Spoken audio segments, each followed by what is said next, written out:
योगी ने साल 2024 के लिए कमर कस ली है।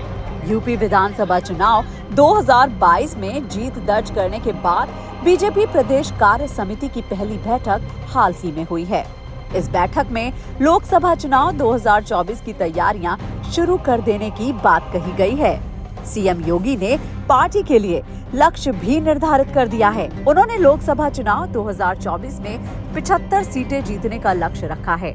जो योगी मुख्यमंत्री बनने से पहले अपने विवादित बयानों के लिए जाने जाते थे, अब वही योगी बदल चुके हैं। सीएम योगी पहले से ज्यादा मैच्योर हो चुके हैं। अपने चेहरे पर विधानसभा का चुनाव जीतने से उनकी बॉडी लैंग्वेज भी बदल गई है। वो पहले से ज्यादा कॉन्फिडेंस दिख रहे हैं। जो योगी गोरखपुर के बाहर अधिकारियों को पहचानते तक नहीं थे, अब उन्हीं योगी से यूपी के अधिकारी कांपने लगे हैं। योगी ने यूपी की सबसे बड़ी समस्या को पकड़ लिया है, कानून व्यवस्था, जिस पर योगी सरकार सख्त और सतर्क है। बुलडोजर को योगी ने बैंड बना दिया है। अब सभी को साथ लेकर चलने की बात करते हैं। उनका ये बदला अंदाज साल 2024 के चुनाव में मोदी के बहुत काम आने वाला है। दरअसल पहले यूपी में जीत के लिए मोदी चेहरा थे, लेकिन अब योगी ने भी मशाल थाम ली है। साल 2022 का चुनाव जीतकर योगी ने साबित कर दिया है कि वो यूपी के सबसे बड़े नेता हैं और दिल्ली में सरकार बनाने के लिए उनकी जरूरत पड़ेगी।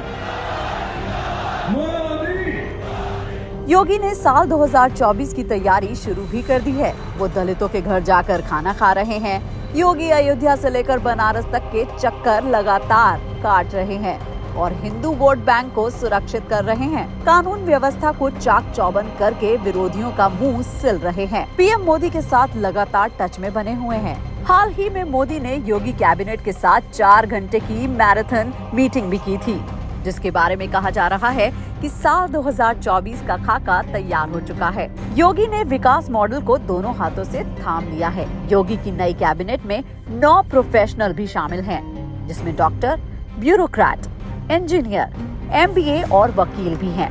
नेताओं की जमीनी पकड़, पढ़ाई लिखाई और एक्सपर्टीज को प्राथमिकता दी गई है। योगी नए तरीके से काम करना चाहते हैं। दोनों डिप्टी सीएम भी उनके दिखाए रास्ते पर ही चलते दिखाई दे रहे हैं। कहीं से कोई भी ऐसा बयान सामने नहीं आ रहा है जो मोदी के लिए साल 2024 में दिक्कत का विषय हो। अगर आप सीएम योगी के बयानों और ट्वीट पर नजर डालेंगे तो साफ देख पाएंगे कि योगी ने खुद को मोदी से एक कदम पीछे ही रखा है। वो सीमा नहीं लांघ रहे हैं। पीएम मोदी के दिखाए रास्ते पर चलने का प्रण लेते दिख रहे हैं। योगी को अच्छे से पता है कि भले ही वो विधानसभा चुनाव जीत गए हों, लेकिन यूपी की जनता भी दिल्ली में मोदी को ही देखना चाहेगी। योगी किसी हड़बड़ी में नहीं है। वो सलीके से आगे बढ़ रहे हैं। योगी के मंत्री जिलों का दौरा कर रहे हैं। खुद योगी हर जिले में जाकर विकास कार्यों का जायजा ले रहे हैं। जब भी देश में कोई आग लगाने वाला मुद्दा सामने आता है तो योगी सरकार पूरी सतर्कता के साथ उससे निपटती है। जैसे कि लाउडस्पीकर को ही ले लीजिए। यूपी में बिना किसी शोर शराबे के मंदिर मस्जिदों में लाउडस्पीकर उतर गए हैं। इसी तरह ईद का त्योहार भी शांति से निपट गया। मुहर्रम और रामनवमी में भी कोई गड़बड़ी नहीं हुई, जबकि देश के दूसरे हिस्सों का हाल तो सभी ने देखा है।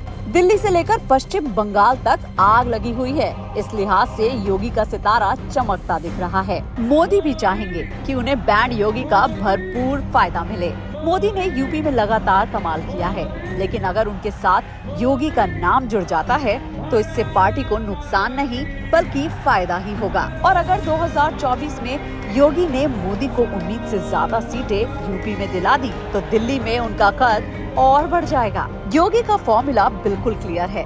वो अपने हिंदू वोट बैंक को बांधे हुए हैं, लेकिन कोई भी ऐसा काम नहीं कर रहे हैं जिससे अल्पसंख्यकों को शिकायत का मौका मिले। वो अयोध्या और बनारस का विकास कर रहे हैं तो मदरसों को भी आधुनिक बनाने पर जोर दे रहे हैं। उनके ऊपर कट्टर हिंदूवादी होने के आरोप पहले से ही लगते आ रहे हैं, लेकिन इससे योगी को नुकसान नहीं फायदा ही हुआ है। और यही राजनीतिक फायदा साल 2024 में मोदी सरकार को मजबूती देगा। अखिलेश के चाचा शिवपाल भी योगी की तारीफ कर रहे हैं। योगी पर किसी तरह के भ्रष्टाचार का कोई आरोप नहीं लगा है। वो अब सख्त बयान भी नहीं देते, लेकिन जब सरकारी सख्ती दिखाने की बात आती है तो कठोर फैसले भी लेते हैं। जनता योगी के साथ दिख रही है और साल 2024 में बीजेपी का NY फैक्टर खेल बदलने की ताकत रखता है।